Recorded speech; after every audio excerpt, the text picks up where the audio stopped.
Merci Seigneur.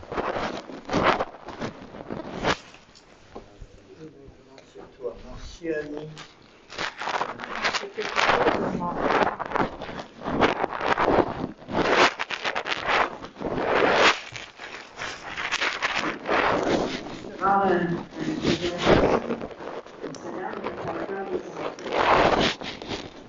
L'importance que vous avez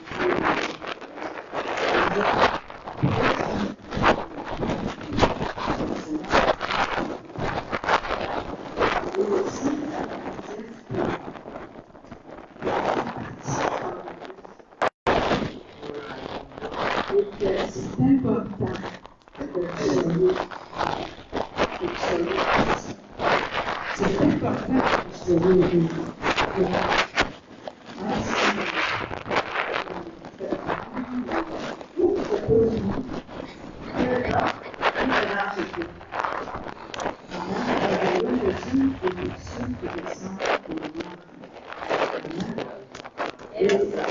Ce que je voudrais sur mon cœur, c'est que des fois, il y a des enfants qui viennent et ils sont pas consensuels.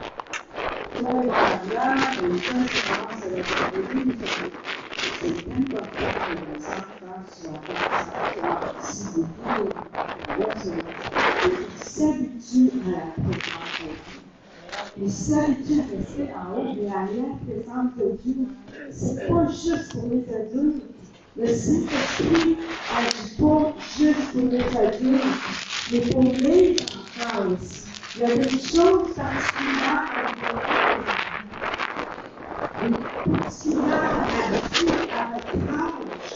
Dieu, c'est pas juste un Dieu de 65 ans. C'est pas un Dieu de 85. C'est pas, oui, c'est un Dieu éternel, je veux dire, des fois, on dirait quand on est jeune, on voit Dieu, le Dieu des bébés, ou le Dieu des baby-boomers, ou le Dieu des grands-mères et des grands-pères, ou le Dieu des familles, mais pas le Dieu des enfants. Ah, et là, les enfants, souvent, on dit, ah, moi, je peux pas aller à l'église, ça ne me tente pas. Mais oui, Dieu veut, c'est pas l'église d'adulte, mais c'est plus des adultes. C'est juste parce qu'il y a pas plus d'enfants qui viennent encore, mais c'est de l'église. Les enfants aussi, surtout si c'est l'église. Les enfants sont bienvenus et ont leur place, ça ne dérange pas s'ils courent, s'ils bougent, s'ils dansent. En autant qu'ils soient en présence de Dieu. En autant qu'ils soient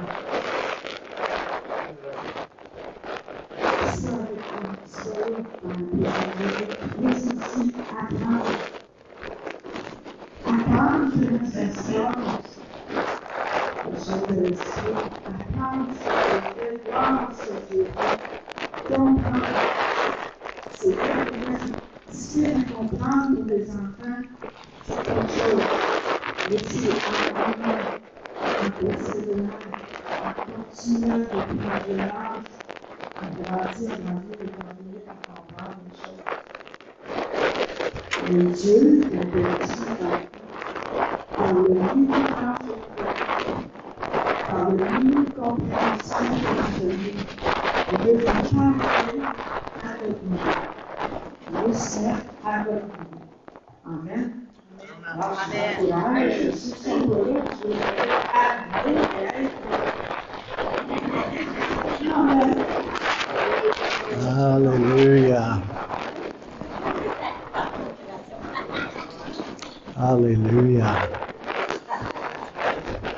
Et de plus, on est tous des enfants de Dieu. Alléluia.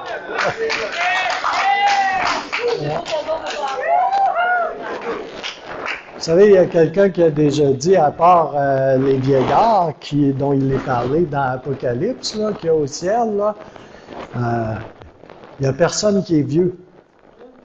Ah oui, c'est vrai. Ouais. C'est fun, ça? Yes! Alléluia. Merci, Jésus. Alors, bienvenue à tous dans cette maison ce matin. Quelques petites annonces. Ça ressemble à l'automne un petit peu, hein? Tranquillement, pas vite. Alléluia. Alors, ce matin, je veux juste vous parler quelques secondes des dîmes et des offrandes. Vous pouvez donner au Centre chrétien des Sept-Îles pour soutenir l'œuvre. Pas seulement ici, mais ailleurs aussi. Et puis, aussi, on a un ministère d'aide local ici, Port-Cartier, Sept-Îles. Et puis, vous pouvez également contribuer à ce ministère d'aide alimentaire si vous voulez à travers des dîmes, à travers des offrandes, c'est-à-dire, et des dons. Et puis, je veux juste bénir ce matin les offrandes, les dons, les dîmes qui sont offertes dans cette maison. Et je prie pour la multiplication de ces dîmes et de ces offrandes dans le nom puissant de Jésus. Et vous qui donnez, puissiez-vous être abondamment bénis. Alléluia. Quand on investit dans le royaume de Dieu, eh bien, dans le royaume de Dieu, tout est accroissement et tout est multiplication. Et le royaume de Dieu en est un de bénédiction. Alléluia. Et puis, de donner dans le royaume de Dieu, c'est une excellente façon d'être délivré de l'avarice. Alléluia. Vous n'y avez pas pensé à celle-là, hein? Merci Seigneur. Alors, la prochaine réunion de prière aura lieu sur place le mercredi 22 septembre à 19h et vous êtes tous le bienvenu. Et puis, tantôt, cet après-midi, on va avoir un CA, un comité d'administration.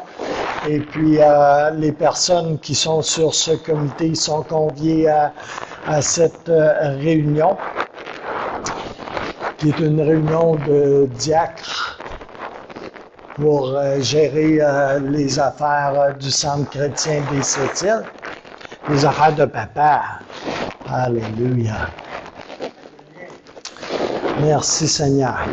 Et puis, ceci dit, c'est assez particulier.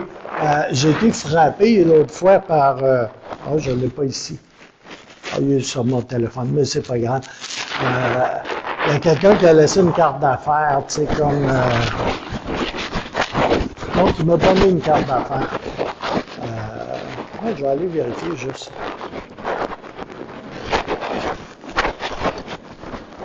C'est parce qu'il y a deux personnes qui m'ont donné des cartes d'affaires.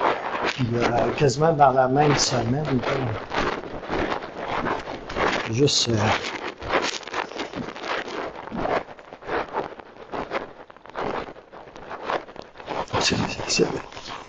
Ce n'est pas celui que je pensais.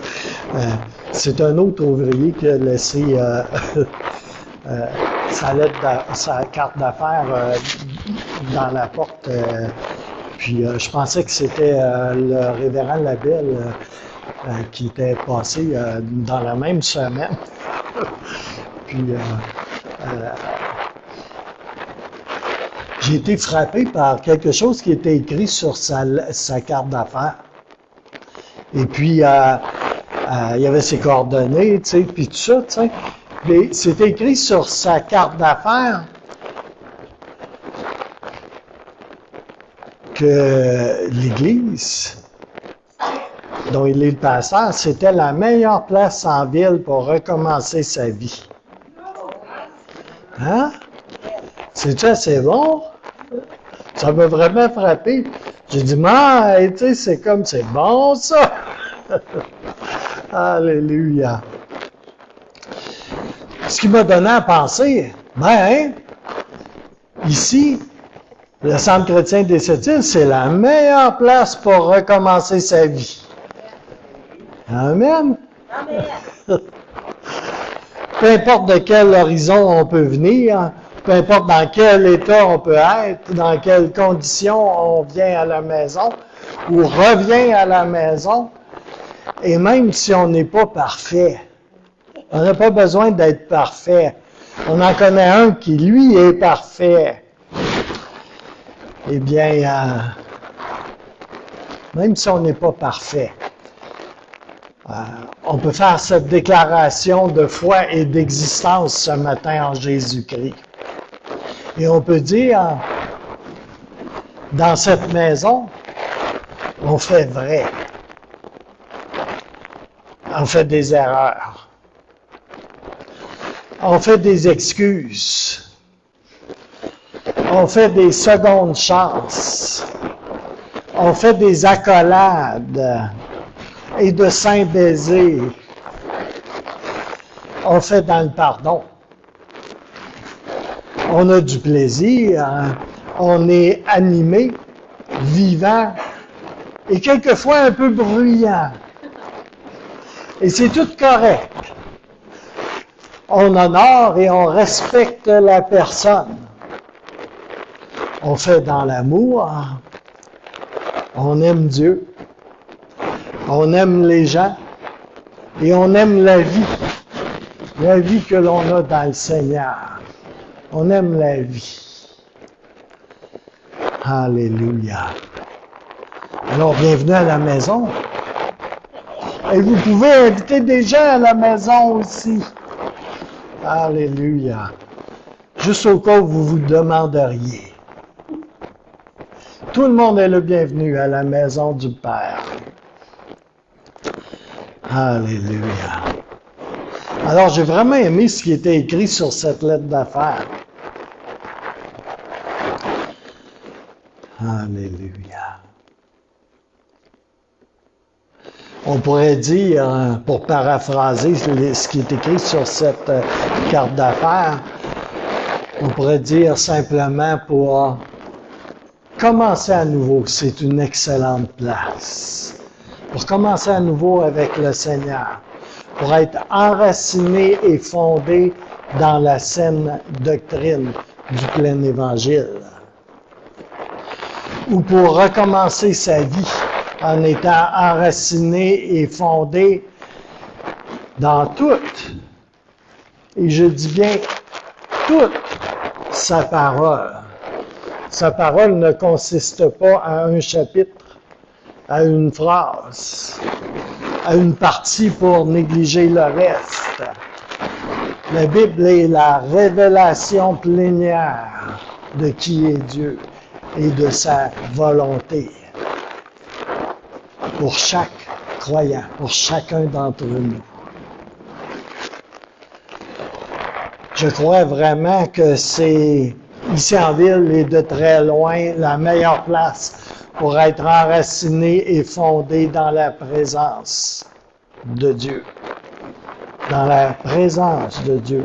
J'ose espérer que vous expérimentez la présence de Dieu. Moi, quand je viens ici, là, je viens pas à une réunion. Je viens pas à une messe. Je viens pas à une assemblée. Je viens pour entrer dans la présence de Dieu. Pour moi, là, c'est une expérience, la présence de Dieu. C'est pas un concept. C'est pas une idée. C'est pas une abstraction. C'est quelque chose de très réel. Une expérience à faire. Alléluia. Alors, je viens ici pour être fondé dans la présence de Dieu, dans l'amour du Père, du Fils et du Saint-Esprit. Alléluia. Et pour recevoir du ministère de l'ensemble du corps. Il n'y a pas seulement moi qui fais du ministère, parce que je suis sur la tribune, mais vous faites également du ministère. Quelquefois par une parole d'exhortation, quelquefois par une parole de prophétie, quelquefois par une accolade, quelquefois par une parole de vie. C'est tout du ministère. N'ayons pas de la vision étroite.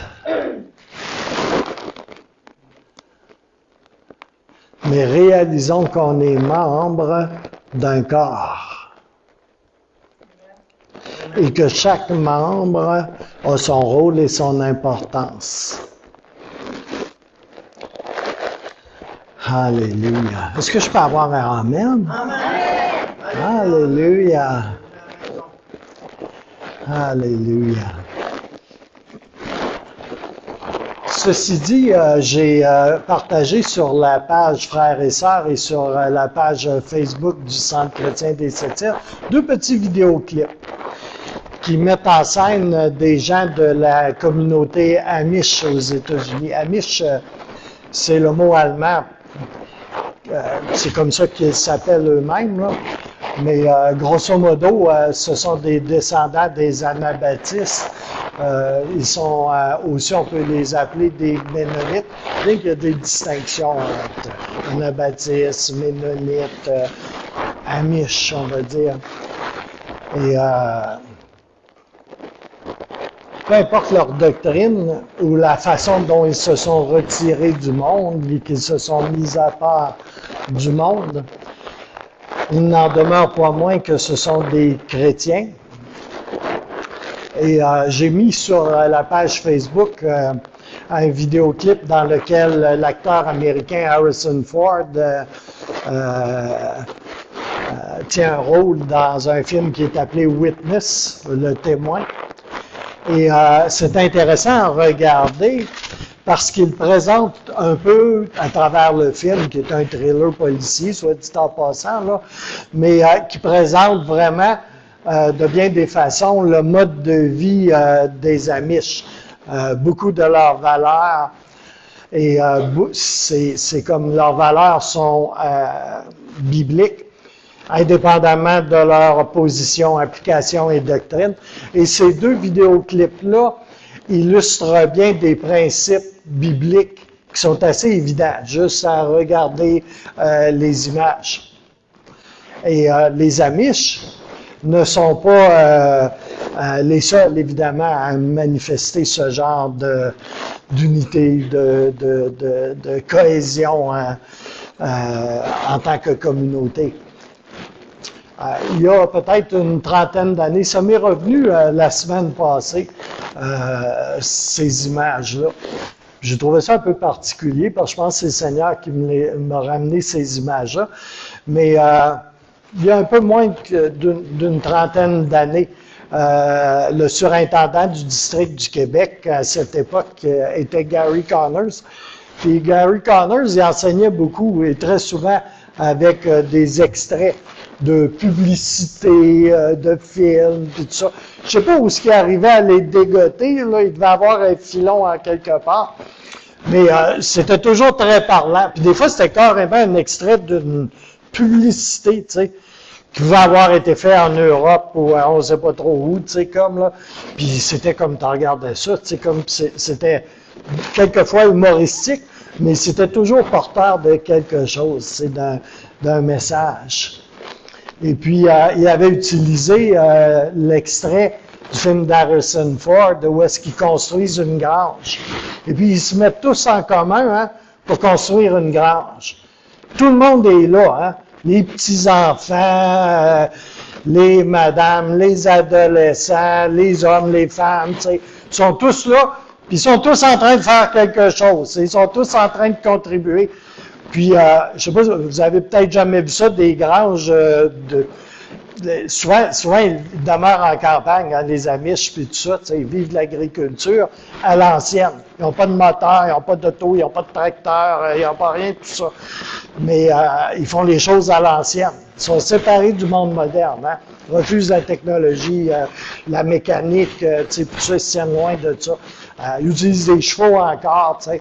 Quand tu vas en Pennsylvanie, tu sais, c'est comme, c'est pas quelque chose d'extraordinaire de voir un couple Amish passer à côté de toi, tu sais, assis dans une carriole, tiré par un cheval, tu sais. Puis là, tu sais, comme, il y a des autos, tu sais, Les autos, vous savez, ça va plus vite qu'une carriole, hein? Puis il n'y a personne qui crie après eux autres. Ils font partie comme, tu sais, ils ont un comté. Il y a un comté en Pennsylvanie. Les États américains sont divisés en comtés. Puis il y a un comté où est-ce qu'il y a la plus grosse communauté amish aux États-Unis, tu sais, même en Amérique du Nord, je penserais. Et puis, fait que ça fait partie du paysage, hein. Puis, quoi qu'il en soit, Gary avait utilisé cet extrait-là pour nous enseigner sur l'Église, sur le corps de Christ. Et puis, c'était excellent. Après, je m'en rappelle encore, tu sais, 26 ans, 27 ans plus tard, quelque chose comme ça, tu sais. Et puis, j'ai rencontré quelquefois des Amish. Quand j'étais en Pennsylvanie, j'ai fait quelques voyages en Pennsylvanie. Je leur ai acheté des tartes aux pommes. Ils font des bonnes tartes aux pommes, puis à tout ce que vous voulez, tu sais. Ils font du pain là, extraordinaire. Ils font du bon ketchup vert. Et ils en vendent un peu quelquefois. Tu vas voir une dame amish avec une petite table, tu sais, comme là, puis là, elle a quelques tartes, du pain, tu sais, puis tout ça, tu sais. Un jour, en sortant d'un motel, il y avait une dame amish. Ils sont pas durs à reconnaître. Je vais vous dire, là, parce qu'ils sont habillés comme en 1700, quelque chose, début 1800, tu sais. Fait que c'est comme, tu sais tout de suite à qui t'en faire. Pas de questions à poser, c'est vraiment évident, tu sais. Puis, ils sont très retenus, très austères, tu sais, comme, là. Ils sont souriants, là, mais je veux dire, ils ont vraiment un style de vie assez particulier, tu sais. Puis, ben, je leur achetais quelques petites affaires, tu sais, comme, là. Et ils font pas beaucoup de commerce, soit dit en passant, là. C'est à peu près la seule chose que j'ai vue. Et puis, il m'est arrivé dans des conférences de voir des dames ménonites ou amish, c'est proche parent un peu, hein. Et puis, ils sont facilement reconnaissables encore à cause de la façon qu'ils sont habillés, tu sais. Et il y a une petite napkin en dentelle sur la tête, là, tu sais, comme là, puis il y a des robes amples, là, tu sais. En tout cas, tu sais, je veux dire, quand t'en vois, c'est comme tu reconnais tout de suite, tu sais. Puis, dans des conférences où est-ce qu'il y avait de la présence de Dieu, là, tu sais, comme, puis de la louange extravagante, tu sais. J'ai vu ces dames, amish ou ménonites, sont difficiles à distinguer quand vous savez, un peu semblables, tu sais. Saisi par le Saint-Esprit et dansé dans l'Esprit, là. En pas à peu près, là, tu sais, c'est comme... C'était de toute beauté. Alléluia. Merci Seigneur. Alors, je vous invite à regarder ces images-là. Peut-être que vous ne les avez pas regardées, les petits vidéoclips, tu sais. Puis j'espère que ces images peuvent renouveler un peu une vision de ce qu'est encore une assemblée, une communauté chrétienne. Alléluia. Puis pour le reste, ben, on demeure pentecôtiste, apostolique et prophétique, là, tu sais, comme là. C'est pas un problème. Est-ce qu'il y en a qui ont écouté, visionné ces petits vidéoclips-là? Oui, il y en a quelques-uns. Amen. Alléluia.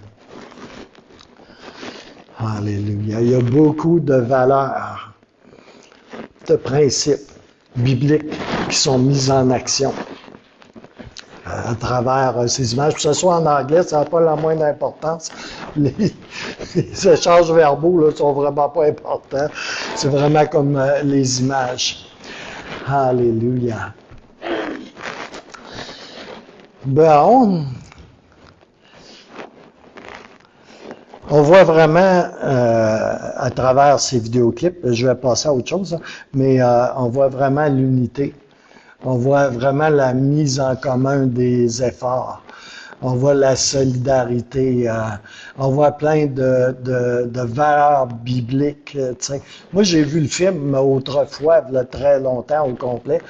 Puis, tu Il y a toutes sortes de situations quand on a vu le film au complet, qu'on voit comme quand ça se passe, là, on discerne d'autres choses également. Mais les gens mettent de côté les choses, puis viennent ensemble. Et puis, vous savez quoi? Généralement, là, dans le cas du film, pas généralement, mais dans le cas du film, là, savez-vous ce qui se passe en réalité? C'est pas ça a très peu à voir avec le film, mais c'est un couple d'Amish qui se sont mariés. OK? Ils se sont mariés, puis comme tous les Amish, ils vont vivre du fruit de la terre, des récoltes et tout ça, tu sais. Fait que ils ont une maison où est-ce qu'ils vont vivre, mais ils ont besoin d'une grange. OK? Puis là, toute la communauté, c'est ça que l'on voit, toute la communauté, des petits-enfants haut de même à aller jusqu'au monsieur âgé, là, vont participer à la construction d'une grange Amish. OK? Le bâtiment ici, là, il est petit à comparaison d'une grange chez les Amish. C'est de la grange, j'en prends à peu près. Là. C'est des grosses granges. Puis toute la communauté va s'unir ensemble pour bâtir cette grange pour qu'ils puissent comme récolter, puis tout ça. Puis il y a une place. Puis, c'est comme, la question ne se pose même pas, hein, c'est vraiment là, instantané. C'est comme là, tous les gens vont participer à l'érection de cette grange. C'est vraiment une communauté tissée, très serrée. Alléluia. Bon, on va laisser les Amish. Puis j'ai hâte de retourner en Pennsylvanie pour m'acheter d'autres ketchupers. C'est meilleur que le ketchup habitant, je vous en passe un papier. Alléluia. J'ai eu l'occasion de parler avec un Amish aussi dans une conférence. Ils sont de descendance allemande, hein? Puis il était dans une conférence, là, axée sur le surnaturel et la présence de Dieu. OK? C'est comme là. Puis le gars me parlait, tu sais, il dit, si tu savais, il dit, que ça peut faire dans la tête d'un Allemand. Tu sais, on pense que les Anglais ont la tête carrée, mais c'est rien comparé d'un Allemand, là, tu sais. il dit, j'ai tellement d'affaires à essayer de gérer. Il dit, je sais que c'est vrai. Il dit, c'est comme, c'est tout ça, là. Mais il dit, ici, là, c'est comme, il dit, ça craque. Ça fait des drôles de bruit. Alléluia. Mais je l'ai vu être touché par le Saint-Esprit d'une manière extraordinaire. Alléluia. Merci Seigneur. Alors ce matin, je veux partager une parole sur la perte du désir spirituel. Oh! Ou la diminution du désir spirituel. Je pense que c'est un sujet à adresser, que la perte ou la diminution du désir spirituel. Je vais l'aborder sous un angle, mais il y a plusieurs causes à cela, il y a plusieurs angles pour voir cette diminution du désir spirituel.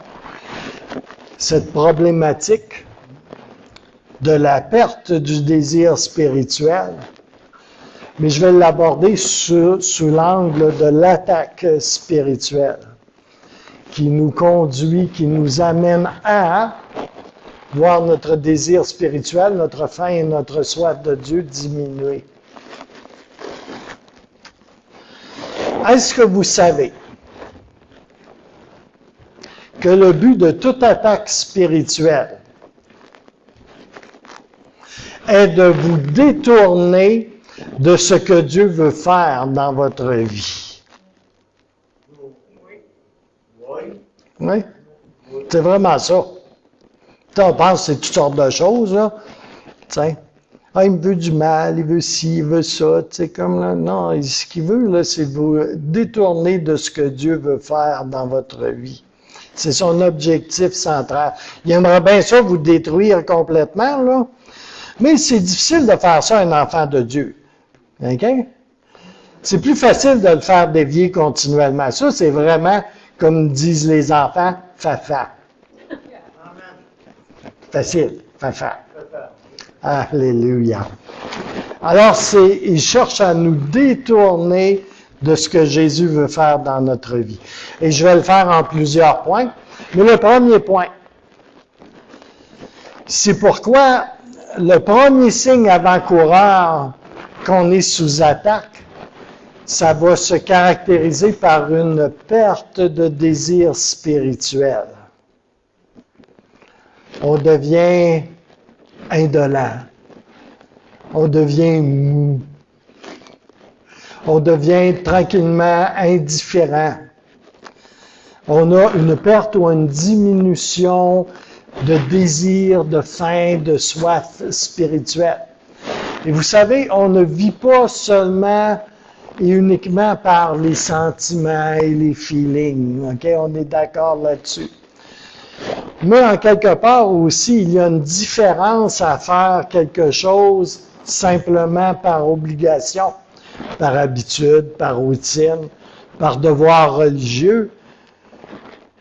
Il y a une différence d'avec faire quelque chose parce que nous y prenons réellement plaisir. Moi, j'aime ça venir à l'Église. J'aime ça louer le Seigneur. J'aime ça adorer. J'aime ça lire sa parole. J'aime tout ça. J'aime les choses de Dieu. J'aime profondément toutes les choses de Dieu sous toutes ses formes. Alléluia. Lorsque vous vous réjouissez du Seigneur, rien d'autre ne peut se comparer à cela. Il n'y a pas une émission de télévision.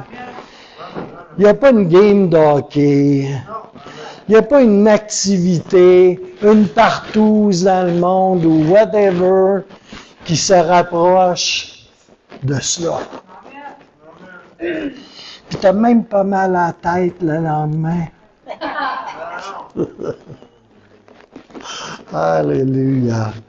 Moi, je suis un convaincu de longue date. Moi, je trouve mes délices véritablement dans la présence de Dieu, dans la parole, dans la fraternité avec les frères et les sœurs. Je trouve mes délices et c'est très, très, très pratique. C'est pas juste mystique. Bien que ce soit dans une mesure, ce n'est pas abstrait. Je vis la réalité de fait que l'Éternel est la source de tous mes délices. La présence de Dieu, elle est délicieuse. Vous savez que j'aime la crème glacée molle, hein? Ben, la parole de Dieu, là, je la licherais, là, à longueur de journée, là.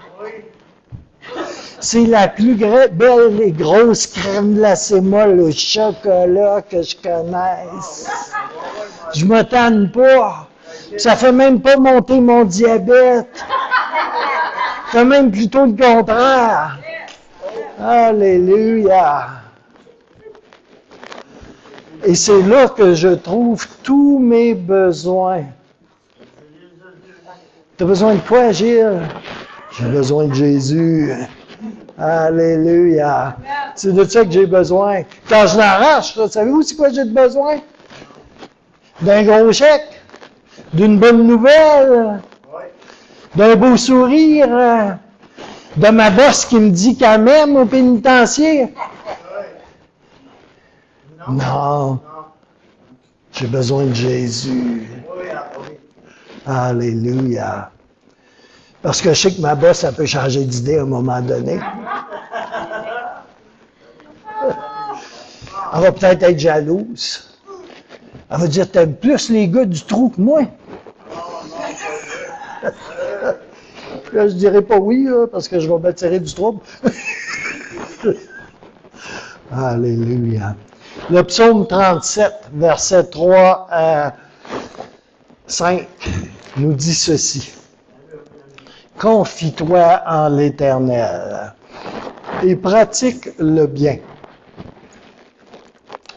Aie le pays pour demeure et la fidélité pour pâture.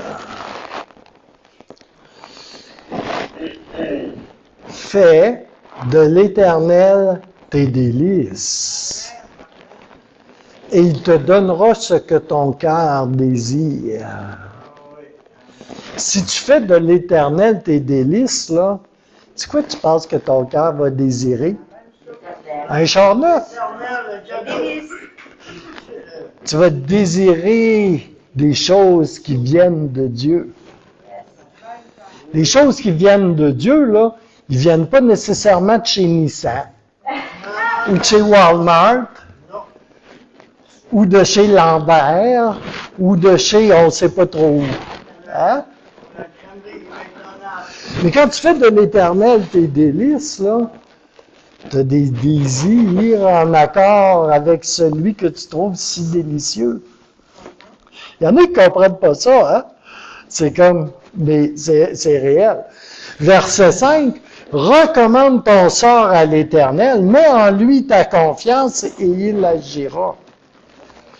Quand je suis venu au Seigneur, là, je vais vous dire, là, quelquefois j'étais irrité parce que je me faisais littéralement bombarder. Moi, j'étais un jeune dans l'Église. T'sais, pas en âge, là, parce que je ne suis pas venu au Seigneur si jeune que ça, mais j'étais comme le bébé spirituel de l'Église. J'ai été comme ça un bon bout de temps. T'sais. Puis c'était tous des vieux, dans le Seigneur, je parle. Là. Pas des vieux en âge, mais dans le Seigneur, c'était tous des vieux. Il y avait eu un réveil, comme, puis moi, là, j'étais comme dans les dernières gouttes à rentrer, là, tu sais. Ils étaient tous plus vieux, plus savants, plus connaissants que moi. OK? Ils savaient tout, eux autres. Puis moi, je savais rien. Mais j'étais bien en voir. Puis il y en avait toujours une, ou il y en avait toujours un. Il était fatigué. Il venait toujours me voir, puis me dire, « Hey, G.L., fais de l'Éternel tes délices. Et il te donnera ce que ton cœur désire. » Je vous dis, là, je me demande si j'ai déjà été à l'église sans me faire dire ça par quelqu'un à quelque part à un moment donné. Tu sais, j'en étais, là, tu sais, c'est comme, là, je voyais quelqu'un s'enligner, il me disait, check, ben, ce qu'il va me dire. Mais vous savez quoi? Quand tu te fais achaler comme ça, là, c'est peut-être ça, hein? C'est peut-être bien parce que le Seigneur te parle, hein, quelque part. Tu sais, tu te fais dire une chose une fois, une autre fois, une 5e fois, une 10e fois, tu te le fais dire encore, ben peut-être en quelque part, tu devrais comprendre quelque chose. Puis concevoir que, ben ça se peut que Jésus te parle. En utilisant tes frères et tes sœurs. Ah ben là, moi c'est surtout, tu sais, comme là, moi et Dieu. Ouh. Ouais. Il y en a qui sont rendus loin à bébite avec ça, hein? Alléluia. Mais vous savez quoi? Je pense que Dieu me parlait. Puis je pense en quelque part que si un jour j'ai réussi à goûter aux délices, à trouver délicieux la présence de Dieu, à trouver délicieux les choses de Dieu, à trouver délicieuse la parole de Dieu, ben je le dois peut-être à tous ces frères et ces sœurs qui sont venus me harceler amoureusement, tu sais, comme là, me poursuivre avec la pensée du Seigneur, n'est-ce pas? Puis aujourd'hui, c'est un fait que je trouve tout ce qui vient de Dieu délicieux. Alléluia. C'est quelque chose qui est au centre de ma vie, c'est pas juste des paroles, là. Je suis vraiment un Jesus freak, là. Un fou de Dieu, là. Je suis vraiment gaspillé. C'est comme, là, je m'en fous tellement du reste. Je suis sérieux, là, je suis un cas, là. Alléluia. Alléluia. Là, je me vois dans le ciel en train de courir vers Jésus puis sauter dans les bras. Seigneur, oui. Dieu. Ah! Alléluia. Je suis peut-être pas tout seul, là. Mais c'est ça qui est le fun quand t'es Dieu, là. Il n'y a pas aucun problème avec ça, là. Il peut toutes les prendre, ces malades-là, là, ces fous de lui, là, ces malades d'amour de Dieu, là, il peut toutes les prendre en même temps. Alléluia. Alléluia. J'ai tellement hâte au festin des noces de l'agneau. Alléluia. Oh, alléluia. Le vin va être bon, les huîtres vont être bonnes. Tout va être excellent. Même ceux qui ne mangent pas des huîtres, là, ils vont en manger et ils vont trouver ça tellement bon. Alléluia. Alléluia. Mais c'est, je vais être sérieux un petit peu, là. C'est lui que je cherche. C'est lui que je poursuis. C'est lui que je veux.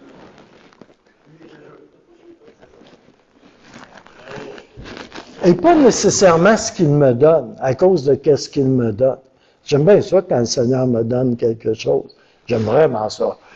Mais je ne poursuis pas pour qu'est-ce qu'il me donne. OK? Vous savez comment ça marche en amour, hein?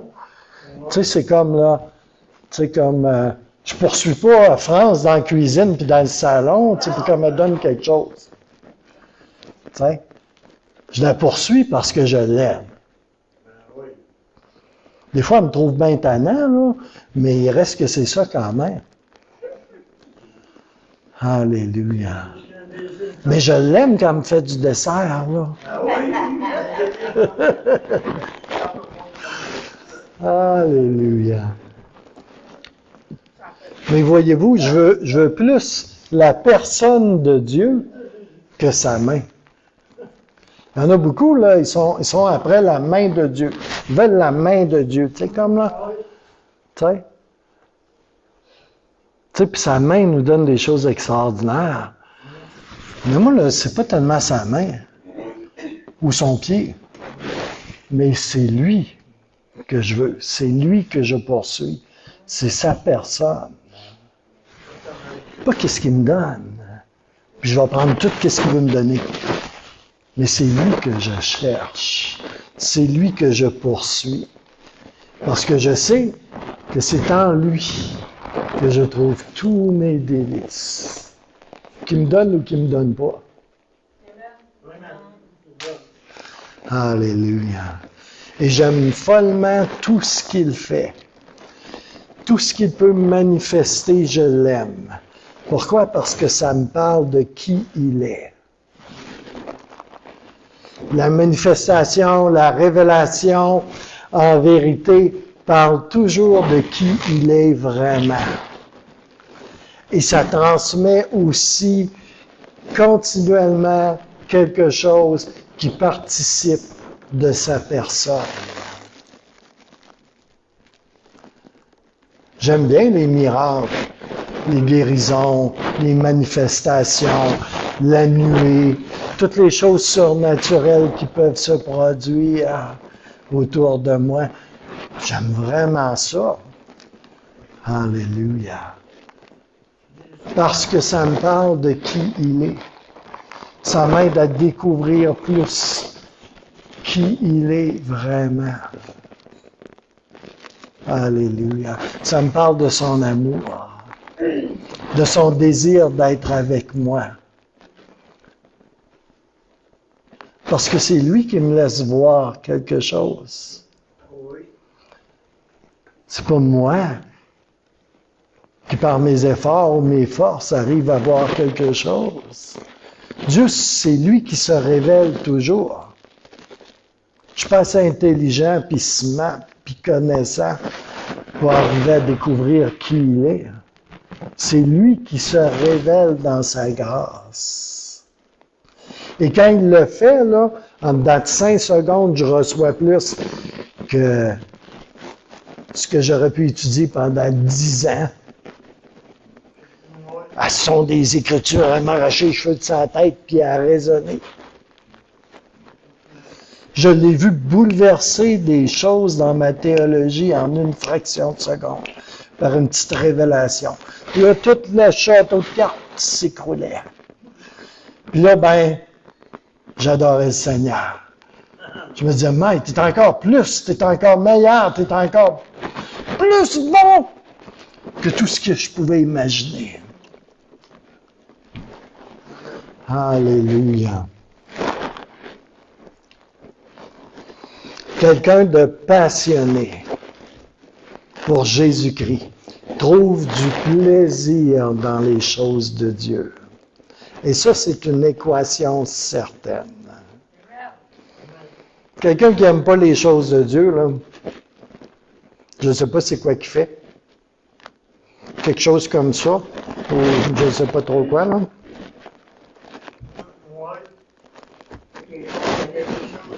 Religieuse, hein? Ou je ne sais pas trop. Je ne veux pas le savoir non plus. Quelqu'un qui est passionné pour Jésus, passionné pour lui, je vais vous dire une chose qui est claire.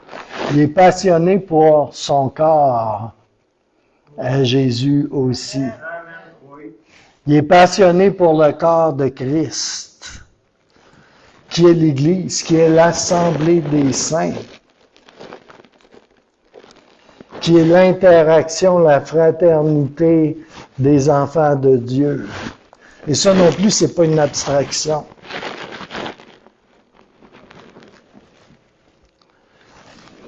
Ah, moi, j'aime Jésus. D'où te vient cette chose-là que tu n'aimes pas son corps? Tu aimes Jésus sans son corps? Bizarre, hein? Bizarre. Ah, juste sa tête, hein? Alléluia. Oh. Deuxième point, qui montre qu'on peut être sous une attaque. Et là, tu sais, comme, bâtissez pas n'importe quoi là-dessus, là. La fatigue physique. C'est le deuxième signe d'avertissement que l'on peut être sous attaque et affligé d'un refroidissement, d'une perte d'appétit et de désir spirituel. La fatigue physique. Tu sais, si je vais bûcher 2 cordes de bois, là, ça se peut que je sois fatigué. Ça, là, c'est tout à fait normal. OK? Ça, c'est normal. Et si tu mènes une vie déréglée, tu manges n'importe quoi, tu te nourris de chips et de pizza et de liqueurs, tu te couches pas le soir, tu sais, comme là, tu cours tout partout, comme un jeune chien après sa queue, tu sais, comme là. Ben là, t'arrives à la fin de la journée, puis t'es brûlé raide, là, tu sais, t'es fatigué, là. Ça, là, c'est normal. Tu sais?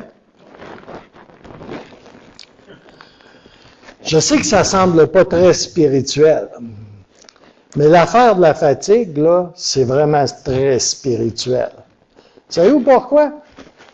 Parce que moi, là, j'ai beau être un esprit, là, j'ai une âme, puis si je me pince, là, ça fait mal, là. Tu sais, comme là, j'ai un corps aussi. Je suis un corps, une âme et un esprit. Fait qu'est-ce que vous pensez qui arrive quand mon petit corps il est fatigué?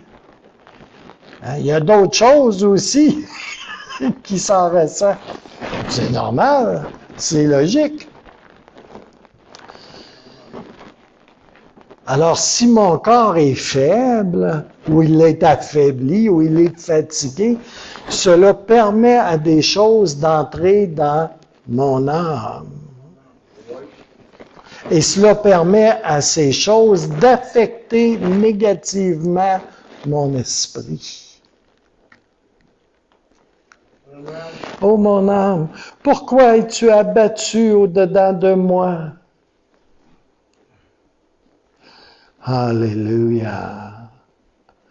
Oh mon âme, loue l'Éternel, et que tout ce qui est en moi loue ton saint nom. Moi, j'y parle à mon âme, hein? Sérieux, là. J'y parle très souvent. Je reste poli, tu sais. Mais je lui parle, sérieusement. Puis des fois, je parle à mon corps aussi. Moi.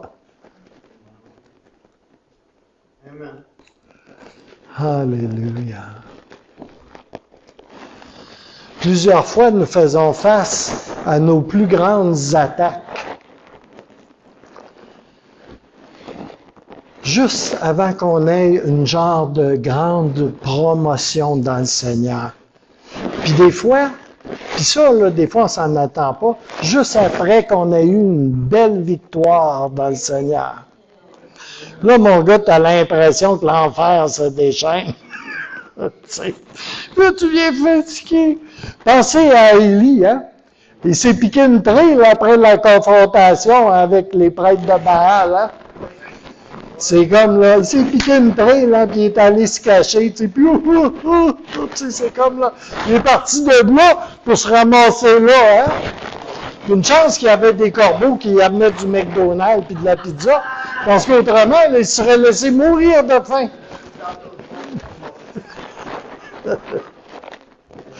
Fait que lui, des fois, après des breakthroughs, après des avancées, tu sais, après qu'on ait fait un bon coup dans le Seigneur, après qu'on ait eu une victoire dans le Seigneur, là, tout d'un coup, là, oh, on devient fatigué, mais fatigué.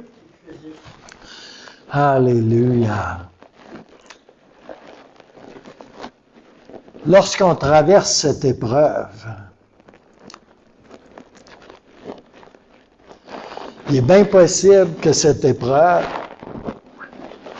cette fatigue, soit une attaque de l'ennemi. Mais ça peut indiquer aussi que vous êtes sur le point d'avoir une victoire, de passer à travers de quelque chose. Alléluia.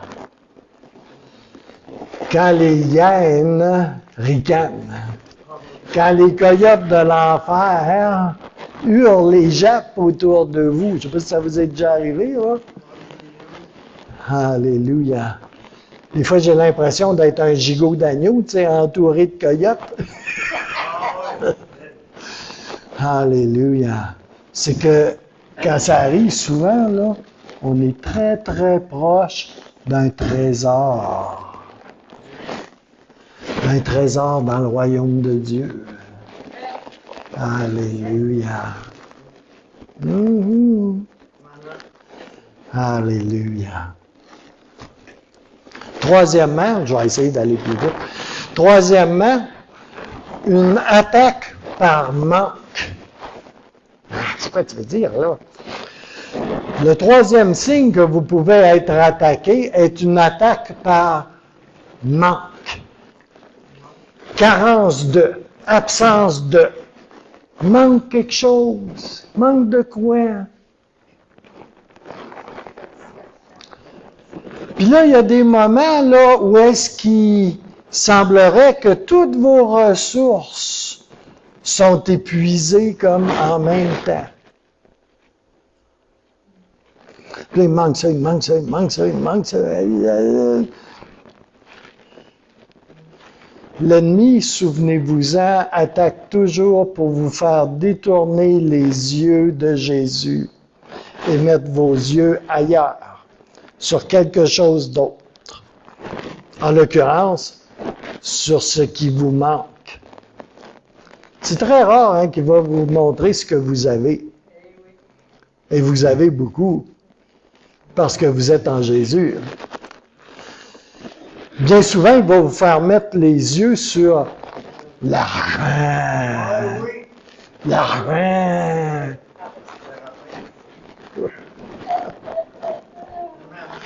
Ça, c'est un exemple courant. C'est tellement standard que ça en est navrant par ailleurs. Mais s'il peut vous inquiéter plutôt que d'adorer, s'il peut vous inquiéter plutôt que de louer le Seigneur, s'il peut vous inquiéter plutôt que de méditer sa parole, s'il peut vous inquiéter plutôt que de cultiver sa présence, s'il peut vous inquiéter plutôt que de fraterniser dans le Seigneur. Il marque des points à chaque fois. Et là, vous allez commencer à prendre des décisions basées sur les opportunités ou l'opportunité, plutôt que de prendre des décisions basées sur l'onction ou sur le système de valeurs que serait censé avoir un enfant de Dieu. Je vais vous dire ceci ce matin. Rappelez-vous ceci. Il y a toujours deux moments, deux moments, dans notre vie où est-ce qu'on est particulièrement vulnérable. Particulièrement vulnérable à la tentation. Ces deux moments-là sont ceux-ci. Quand vous n'avez rien, puis le deuxième moment, c'est quand vous avez tout. Ouais. Selon vos conceptions, là, tu sais, puis... Ouais. Vous êtes susceptible d'être tenté et attaqué par la tentation quand vous n'avez rien, quand vous pensez que vous n'avez rien. Ou quand vous avez tout. Amen. La pensée forte, spirituelle. Restez proche de Jésus-Christ dans les bons comme dans les mauvais moments. Focalisez sur lui, gardez les yeux sur lui. Quatrième,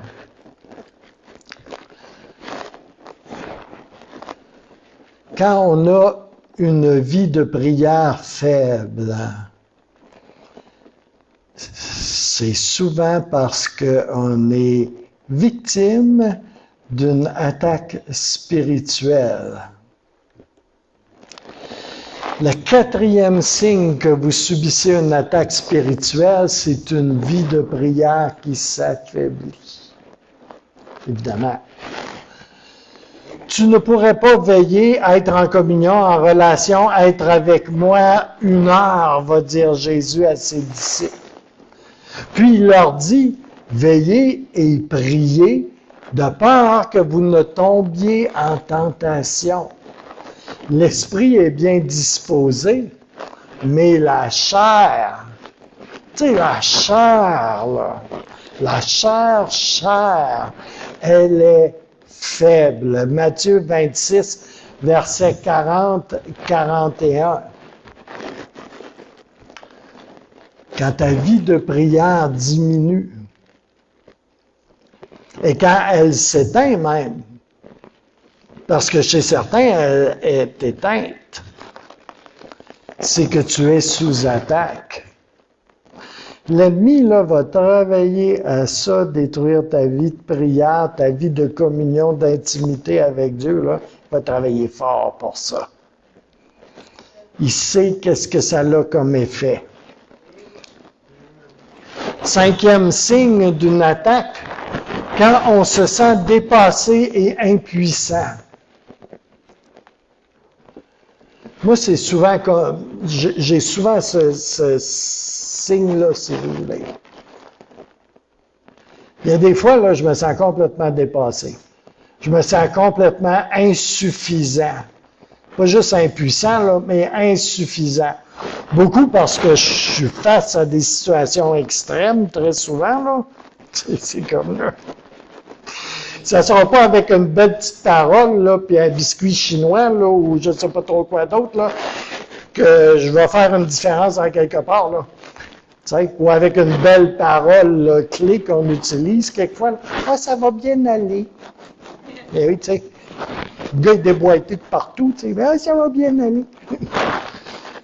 T'sais, souvent, je me retrouve dans des situations où est-ce que je me sens insuffisant.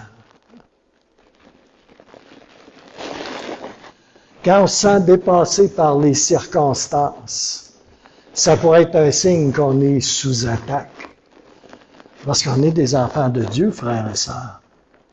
Le Seigneur pourvoit. Le Seigneur nous donne ce dont nous avons besoin. La parole est claire là-dessus. Fait que quand on se trouve à une place où on se sent insuffisant, dépassé, impuissant, et c'est un paquet d'autres sentiments négatifs comme ça, là. Tu sais, comme, oui, il y a un certain nombre de choses qui sont dans le naturel, mais il y a un certain nombre de choses qui ne sont pas dans le naturel, qui sont la marque d'une tentative de l'ennemi de nous décourager, de nous écraser, de nous brimer.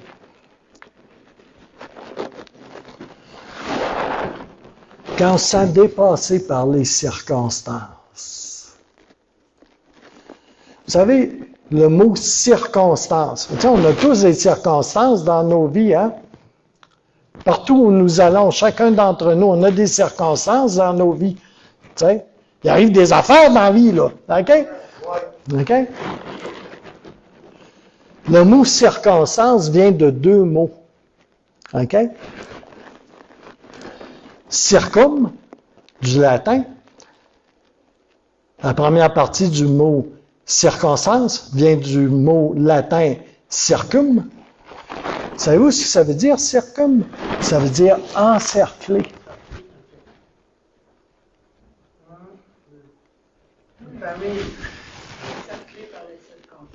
Encerclé par quelque chose qui sent pas bon, là, qui regarde pas bien, là. Tu sais, on est encerclé. Et stance, qui veut dire se tenir. Alors, on se tient en une place où est-ce qu'on est encerclé par des situations, une circonstance. Alléluia. Là, on sent quoi qu'on est encerclé? Je sais pas si vous êtes déjà retrouvé à une place où est-ce que tu es entouré par du monde qui ne veulent pas ton bien. Il y en a en arrière, il y en a à côté, il y en a devant toi.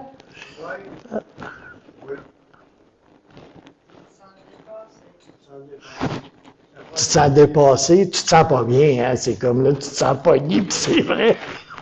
Alléluia. Alléluia. Puis il ne faut pas bien longtemps pour que le sentiment d'être submergé, que ça nous mène au découragement, au désespoir.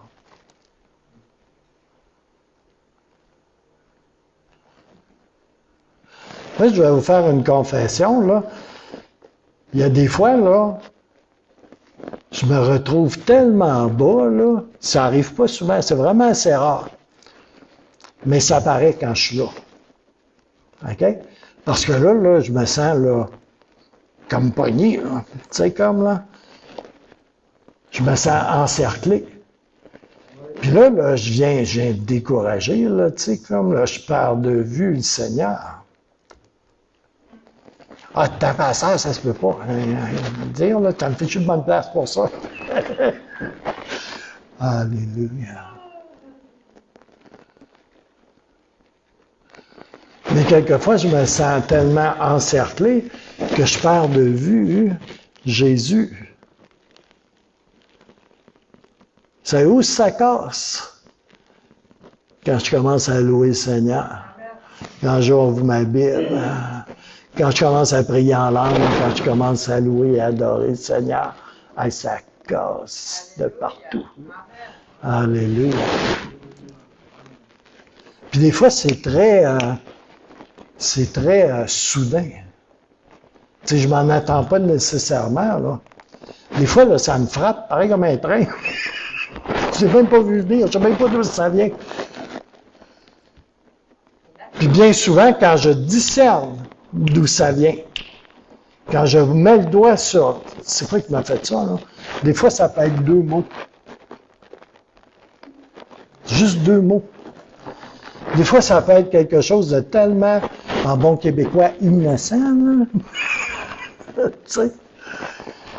Mais quand je discerne, là, bien souvent, là, je reviens au Seigneur, je me tourne mes yeux vers le Seigneur, puis je commence à lui donner des actions de grâce, puis je sors de là.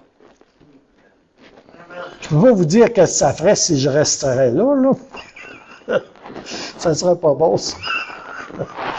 Alléluia. Mais il y a moyen de s'en sortir, toujours. Alléluia. Et ça, c'est en levant les yeux vers Jésus. Vous savez, c'est pas une figure de style, lever les yeux vers Jésus. C'est très réel. Alléluia. La Bible dit, en Proverbe 13-12, « Un espoir différé rend le cœur malade. »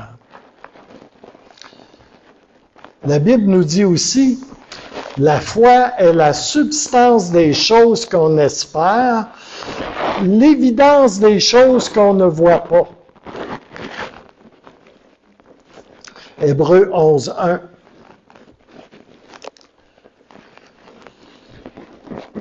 Puis que j'ai commencé à me confier, savez-vous ce qui est difficile dans le ministère prophétique? Moi, là, je vois plein de choses continuellement. Tu sais, je suis pas un mystique illuminé, là, mais je vois plein de choses continuellement.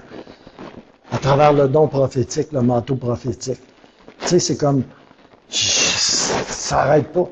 Puis, tu sais, ça fait longtemps, là. Ça fait longtemps que c'est là, ça, ces choses-là. Tu sais, ça a commencé à faire partie de ma vie, il y a peut-être un quart de siècle, là, 25 ans. Tu sais, le Seigneur me montrait des choses, c'était comme beaucoup. Tu sais, beaucoup dans la prière, quand je priais pour des gens de toutes sortes de situations.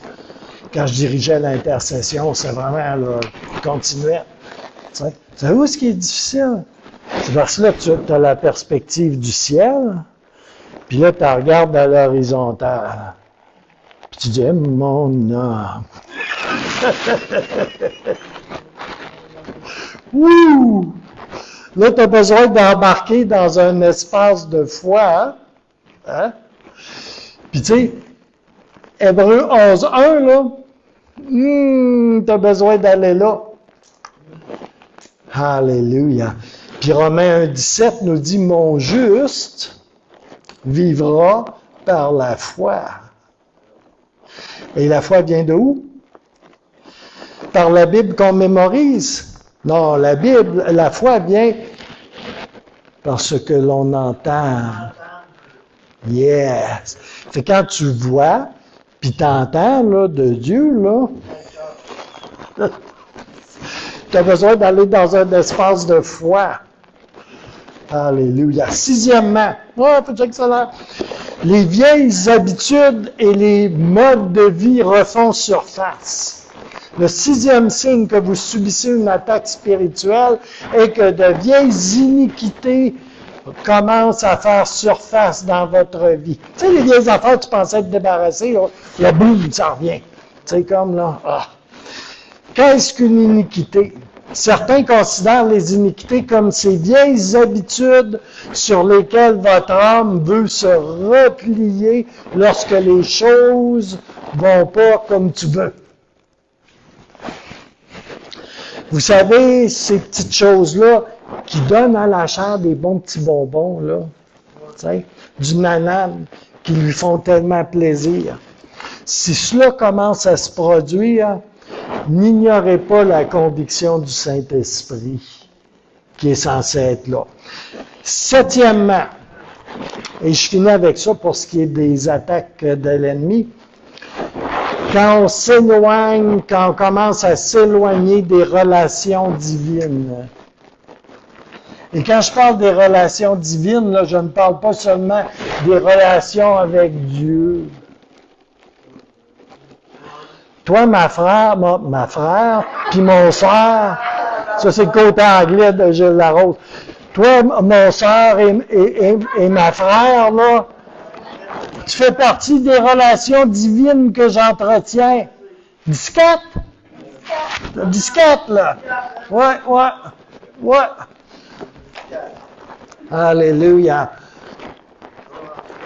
Lorsque les vieilles iniquités commencent à vous tenter à revenir dans le paysage de votre vie, savez-vous c'est quoi qui va être la prochaine étape? Le prochain signe d'attaque spirituelle qui va suivre à coup sûr, ce sera de vous éloigner des relations pieuses, des relations saintes et spirituelles, des relations avec le corps de Christ, avec vos frères et vos sœurs dans le Seigneur. Regardez autour de vous. Vous êtes-vous retiré des relations avec des personnes dans le Seigneur, des personnes à l'Église, avec peut-être des personnes de votre petit groupe en Jésus? C'est un signe d'alarme. Et vos amis, sont-ils plutôt charnels que spirituels? Moi, je vais vous dire une chose. Ça fait longtemps que je suis un fou pour Jésus. Je suis venu au Seigneur, je suis un fou pour Jésus. Je suis un radical. Quand j'ai décidé de faire de Dieu mes délices, là, c'était pas une joke. J'étais sérieux là-dedans. J'étais tannant avec ça, là. T'sais? En quelque part, j'ai reçu ce que Dieu voulait me dire. T'sais? Fait qu'il y avait des gens qui étaient des frères et des sœurs dans le Seigneur, là. Ils ne pouvaient pas se tenir avec moi puis France. Parce qu'on était des irritants pour eux. Parce que nous, on avait faim et on avait soif de Dieu. Pour de vrai, là. C'était pas juste des paroles, c'était pour de vrai. Alors, on voulait plus, puis on ne voulait pas mourir assis sur une chaise. Tu sais? Puis là, il y en a qui venaient nous dire, « Ah, vous allez voir, là, quand ça va faire quelques années, là, vous allez vous calmer, là, puis vous allez vous asseoir. » Non. Puis ça venait pas de Dieu. Quand même, la femme était l'épouse d'un ancien. Ça venait directement de l'enfer. Ouais, une pompière. Un pompier. C'est arrivé à plus qu'une reprise.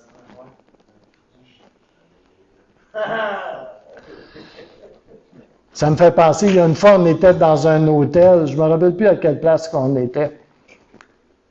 Mais il y avait une réunion, là. Une réunion, là. Oh, on était rempli du Saint-Esprit. Mais tu sais, rempli, là, à capoter, là. Tu sais. Puis on était dans notre chambre, on est sorti de la conférence, puis on s'est en allé dans notre chambre. Puis la conférence avait, le lieu de conférence, c'était pas une église, c'est un centre de congrès avec, tu sais, comme un gigantesque hôtel avec ça, tu sais, comme là. Puis c'était, je me rappelle pas. Non, c'était à Harrisburg. C'était à Harrisburg, oui. Puis là, à un moment donné, tu sais, comme on entend frapper à la porte. Tu sais, puis il est rendu, je ne sais pas, 11 heures le soir, quelque chose de même. Là, je vais ouvrir la porte. Puis là, de toute évidence, il y avait un petit pasteur, là, tu sais, à peu près au même, tu sais, comme là, avec sa femme, là. Puis il était là, il me regardait. Hey, pouvez-vous faire moins de bruit, là, tu sais, comme là. Ça se contrôle, là, tu sais, comme là, puis tout ça, là. Puis tu sais, comme là. Tu sais, j'ai été gentil. J'étais gentil. J'ai manifesté le fruit de l'esprit, tu sais, comme là. Tu sais, si ça aurait été le vieux Gilles, là, ça aurait juste fait POC.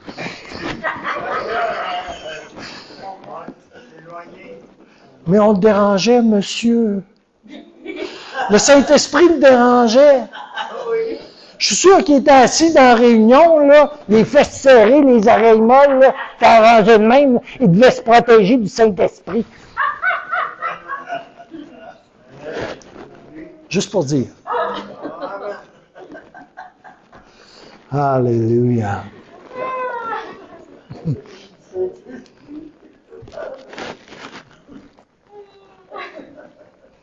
savez, les titres, là, ça ne veut pas dire grand-chose.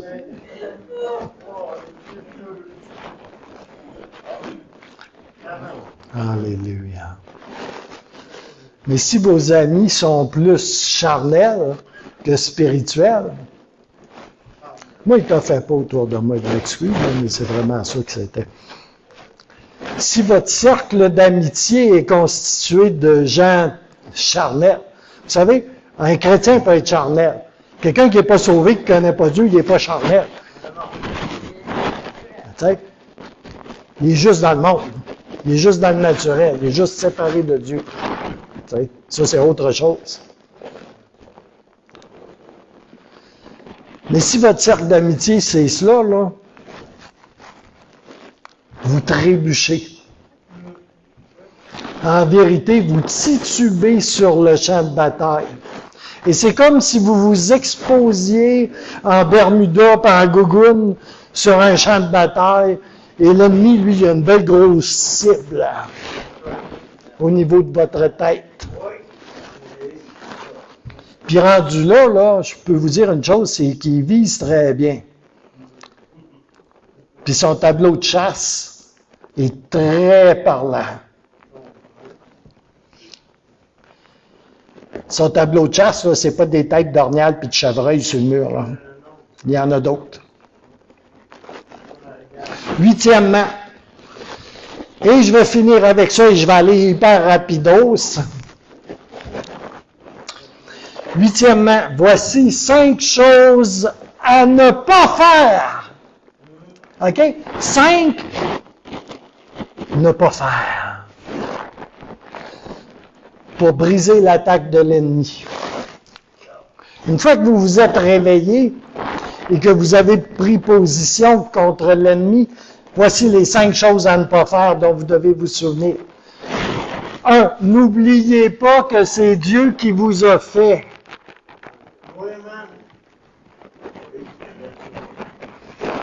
Moi, c'est Dieu qui m'a fait.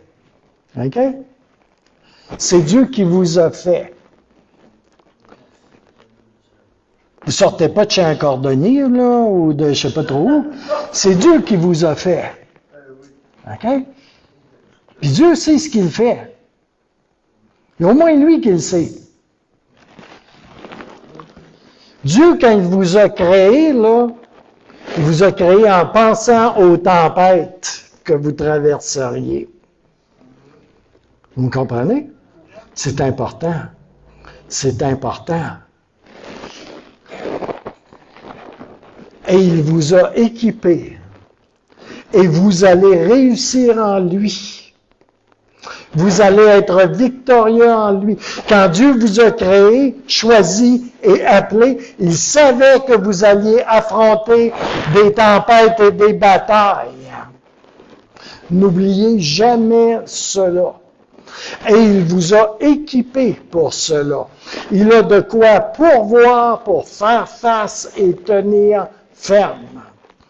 On en a parlé pendant 20 leçons, il n'y a pas longtemps. Et ça, c'est juste une partie.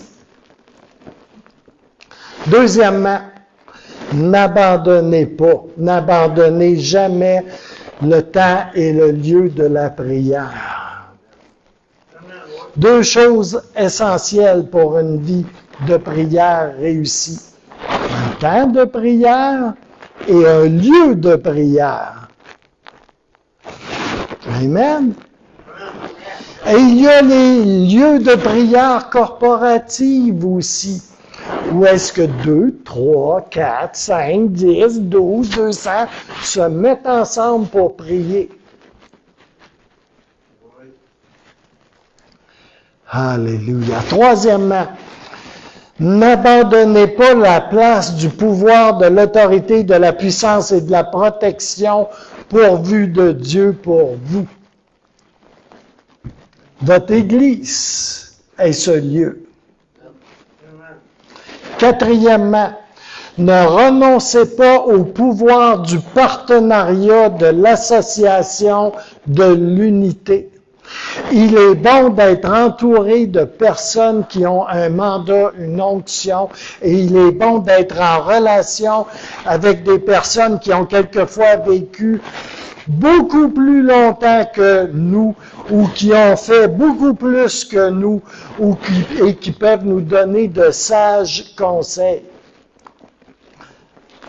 Et ici, je parle des personnes dans le Seigneur. L'intelligence première étant de connaître Dieu et de se soumettre à sa parole. Vous savez, il y a une sagesse qui vient d'en haut. Et cette sagesse-là passe par différents canaux. Cette sagesse-là passe par les membres du corps de Christ, du plus petit au plus grand. Moi, je n'ai aucune gêne à dire que j'ai reçu de la plupart des enfants de Dieu dans ma vie, qu'il y avait dans mon église à Val-d'Or et ici. Je n'ai pas aucune gêne avec cela. Un enfant peut venir me parler et je peux discerner que c'est Dieu qui est en train de me parler. Alléluia.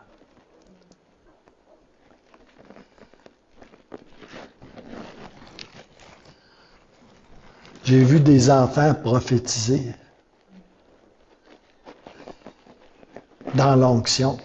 Tout petits enfants, tout petits. Ça te fait passer un frisson dans le corps. C'est comme pas naturel, mais pas partout. Et c'est pas par imitation, là. La différence à faire. Des fois, on trouve ça cute, là, parce qu'ils imitent. Tu sais.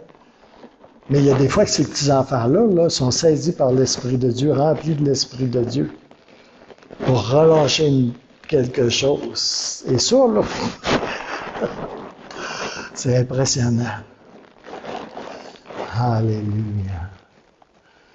J'en ai vu de ces petits-enfants-là discerner des esprits, précisément, là, puis les exposer.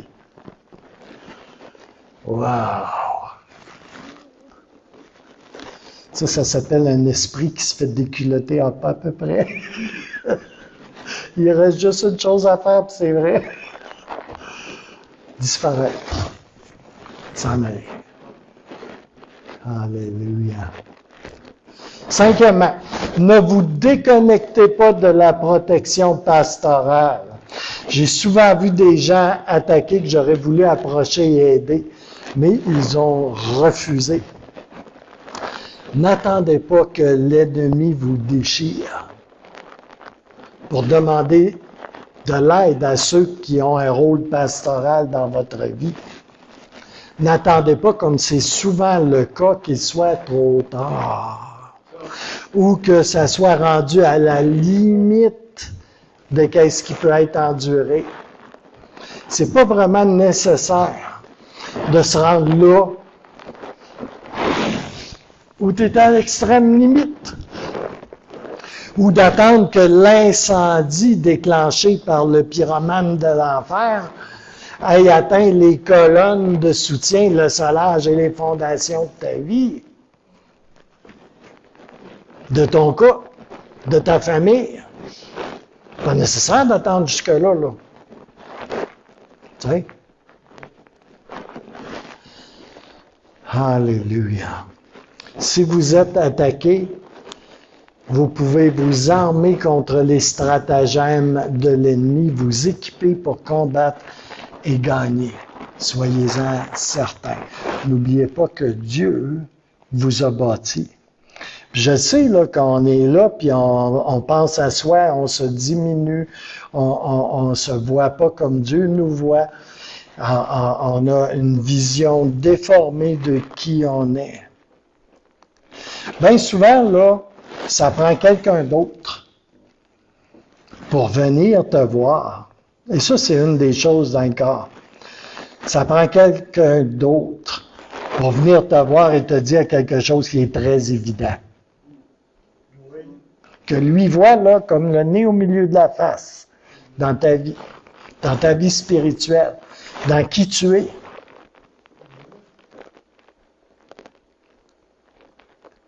Parce que nous, un nez écrasé, là, c'est comme là, puis on voit pas, on discerne pas.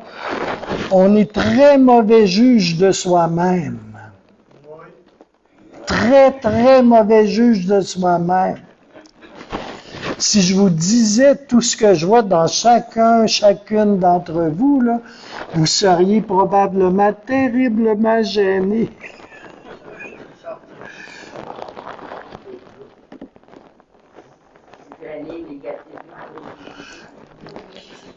Mais, ça serait positivement. Tu dis, non, ça se peut pas. Ça se peut pas, c'est pas moi, ça. Tu dois voir un autre. Non, toi, tu vois un autre. Moi, je te vois comme Dieu te voit, puis c'est ça que je vois. Puis c'est ça que Dieu voit. Puis c'est ça qui est la réalité.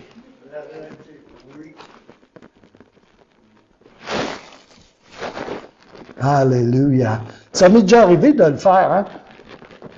D'aller voir un monsieur, tu sais, comme là, ou une madame, puis dire, toi, là, sais-tu qu'est-ce que tu as amené dans ma vie? Là, dans sa tête, elle devait penser, ça y est, je vais avoir tout. Non. Si je suis comme ça aujourd'hui, là, c'est parce que j'ai reçu de toi. Te rappelles-tu de ça? Oui. Du témoignage que tu as donné, de ce que tu as dit ce jour-là. Puis tu pensais que tu parlais dans le beurre et dans le vide. C'est rentré juste ici. Puis ça a changé la trajectoire dans ma vie. Ça l'a corrigé la trajectoire dans ma vie. Ça, c'est le corps de Christ, bien-aimé. Ça n'a rien à voir avec les titres, les positions, puis d'être grand, puis d'être petit, puis d'être connaissant. Ça n'a rien à voir avec ça. Alléluia. Et je vais finir avec ceci. Ceux qui ne lâchent pas gagnent. Oui, amen. Oui. Ceux qui ne lâchent pas gagnent. Et en Jésus-Christ, on ne peut être défait et on ne peut être vaincu. Et dans le nom puissant de Jésus, je scelle ceci dans vos cœurs et dans vos esprits ce matin. Amen. Amen. Ben, je vous laisse aller parce qu'il est juste 1h20. J'exagère. Que le Seigneur vous bénisse abondamment. Alléluia.